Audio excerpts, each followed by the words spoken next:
She is a trailblazer who made history in Arizona and for the entire country. And today, a heartbreaking announcement from Sandra Day O'Connor, the first woman to become a Supreme Court justice, says she's been diagnosed with dementia. ABC 15's Justin Pizzera live in the newsroom for us. And Justin, she made that announcement in a letter saying she wanted to share her thoughts while she was still able.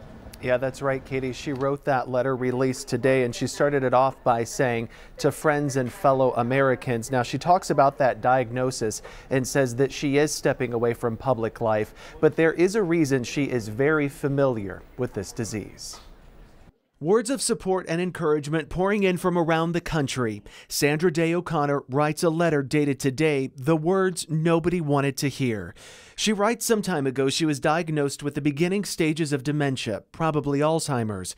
O'Connor was nominated to the Supreme Court by President Ronald Reagan back in 1981. She would become the first female Supreme Court justice. She was considered the swing vote on a court of 9 justices, and her name was attached to some of the most controversial cases in the nation. One of the most high profile, she voted to uphold Roe v. Wade, dealing with a woman's right to an abortion.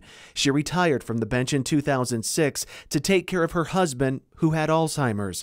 She then spent part of her retirement advocating for people with the disease. Preventing and curing the disease are things that can, should, and I think must be undertaken. But she didn't stop there. She went on to create iCivics, an online educational tool that teaches civics through games and lessons. Her goal, to get more people involved in their community.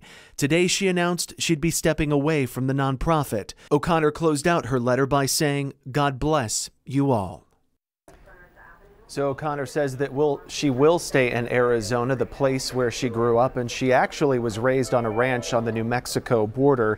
She often refers to herself as a cowgirl. Now, when she announced her retirement, President George W. Bush gave her a call and said, "For an old ranching girl, you turned out pretty good." Katie. Yeah, pretty well indeed. She's a remarkable woman. Thank you so much, Justin.